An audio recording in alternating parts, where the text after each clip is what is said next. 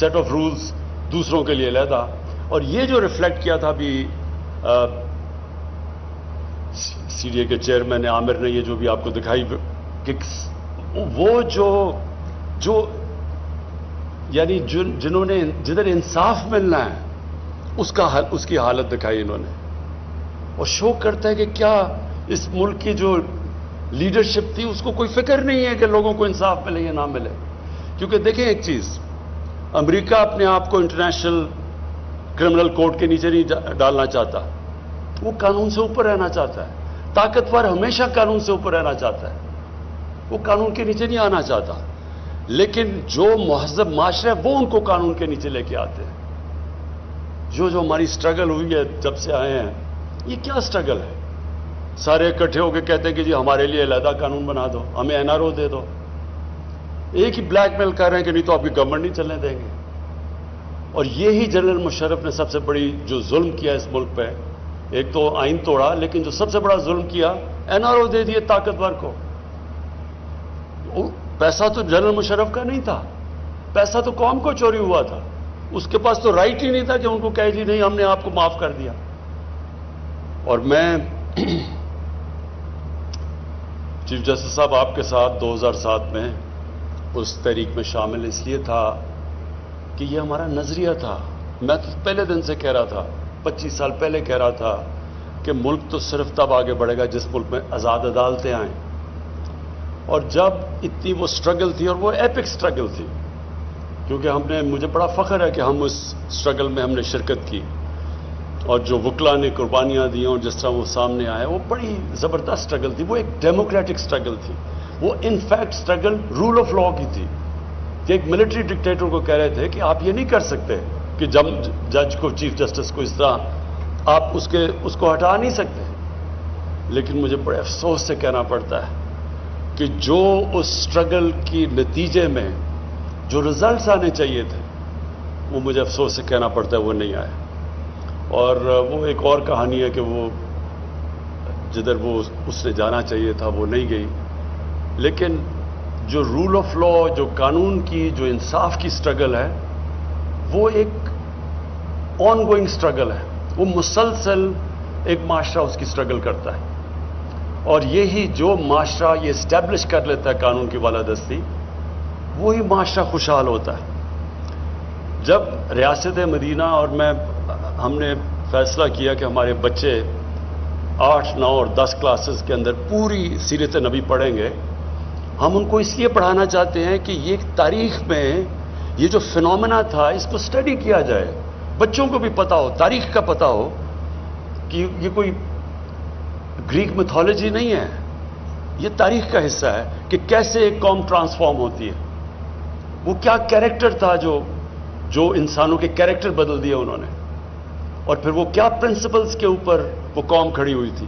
اور اگر آپ وہ پرنسپل اسٹڈی کر لیں, جو بھی آج دنیا میں خوشحال معاشرہ ہے وہ ان پرنسپلز پہ کھڑا ہے. خوشحالی آ ہی نہیں سکتی جب تک آپ میں رول آف لا نہ ہو. پاکستان کا سب سے بڑا اثاثہ آج اوورسیز پاکستانی ہے. ہم ریئلائز نہیں کرتے.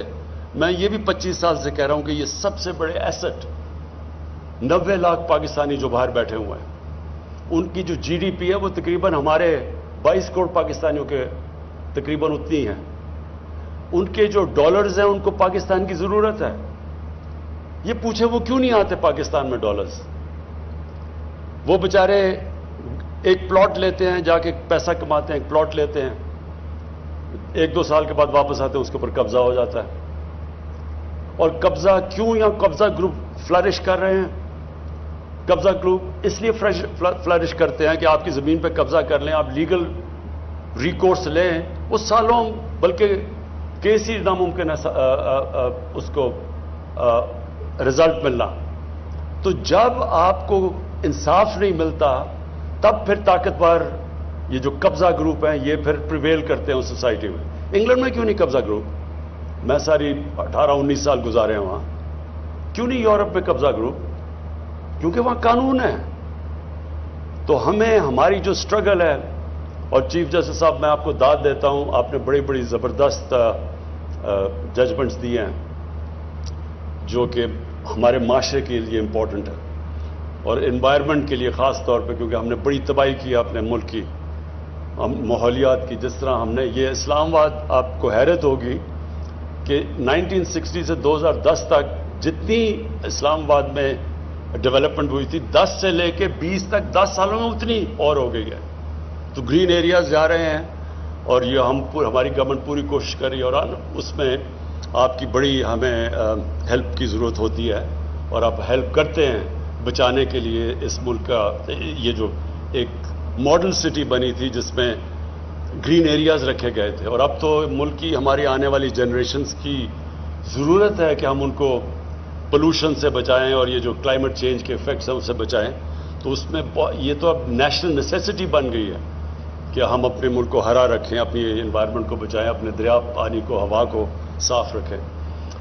لیکن سب سے بڑی بات یہ چیف جسٹس صاحب آپ کے یہاں اس فنکشن سے میں یہ کہنا چاہتا ہوں اور اپنی عدلیہ کو بھی یہ بتانا چاہتا ہوں کہ ہماری گورنمنٹ آپ کی پوری مدد کرے گی فیسیلیٹیٹ کرنے کے لیے. یہ جو ہم نے 93 ضلع کورٹس بنائے ہیں، اور یہ ہمیں کیا بہت پہلے بن جانے چاہیے تھے، اور یہ ایمفسائز کرتا ہے کہ ہمارے لیے انصاف پرائیورٹی ہے، اور انصاف چاہیے ہوتا ہے کمزور کو. طاقتور چاہتا نہیں ہے انصاف، وہ اوپر رہتا ہے قانون کے. کمزور کو پروٹیکشن چاہیے ہوتی ہے طاقتور سے.